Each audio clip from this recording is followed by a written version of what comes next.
अगर आपको रात के 2 बजे खुद ही फोन आए और वो कहे कि दरवाजा मत खोलना, तो आप क्या करेंगे? आज की कहानी आपको सोचने पर मजबूर कर देगी। लास्ट तक कहानी को सुने। रात के करीब 2:17 हो रहे थे। पूरा शहर सो चुका था, लेकिन आरव की नींद अचानक फोन की घंटी से टूट गई। स्क्रीन पर एक अनजान नंबर चमक रहा था। उसने थोड़ा झुझलाते हुए कॉल उठाया और हेलो बोला। कुछ सेकंड तक सन्नाटा रहा। फिर दूसरी तरफ से धीमी आवाज आई, तुम दरवाजा क्यों नहीं खोल रहे हो? मैं बाहर ही खड़ा हूँ। आरव का दिल जोर से धड़कने लगा। उसने पूछा, कौन? वो डरा हुआ था। अगले तरफ से आवाज आई, मैं तुम ही हूँ। फोन कट गया। आरव ने हिम्मत करके दरवाजे की तरफ देखा। सब कुछ शांत था, लेकिन दरवाजे के नीचे से हल्की सी परछाई दिख रही थी। उसने धीरे धीरे कदम बढ़ाए। तभी फिर से फोन बजा, उसी नंबर से। अगर तुमने दरवाजा खोला तो तुम मारे जाओगे। आरव वहीं पे जम गया। तुम कौन हो? उसने घबरा कर पूछा।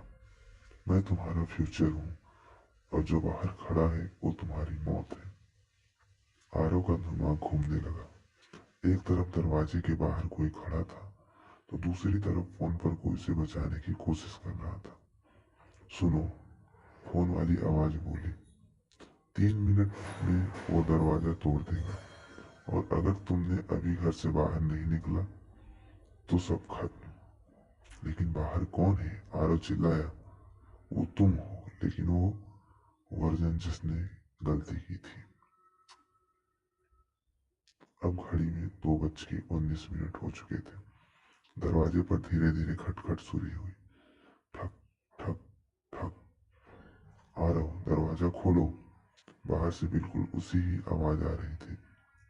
फोन वाली आवाज तेजी से बोला, खिड़की से भाग जाओ, पीछे वाली गली में जाओ, जल्दी। आरव ने बिना सोचे खिड़की खोली और कूद गया। जैसे ही वो भागा, पीछे से दरवाजे जोर से टूटने की आवाज आई। वो भागते भागते गली में पहुंचा। सांसें तेज चल रही थी। अब क्या करे? उसने फोन पर पूछा। कुछ सेकंड सन्नाटा छाया। फिर जवाब आया, अब पीछे मुड़कर मत देखना। लेकिन इंसान की सबसे बड़ी कमजोरी है जिज्ञासा। आरव खुद को रोक नहीं पाया। उसने धीरे से पीछे मुड़कर देखा, और जो उसने देखा वह देखकर उसकी सांसें रुक गई। गली के अंधेरे में एक आदमी खड़ा था, बिल्कुल उसी के जैसा, और उसके हाथ में वही फोन था जिससे आरव बात कर रहा था। फोन पर आखिरी आवाज आई, मैंने कहा था मत देखना। अगली सुबह पुलिस को एक लाश मिली। चेहरा पूरी तरह से कुचला हुआ था, लेकिन हाथ में फोन था जिसमें आखिरी कॉल खुद उसी नंबर से आया था।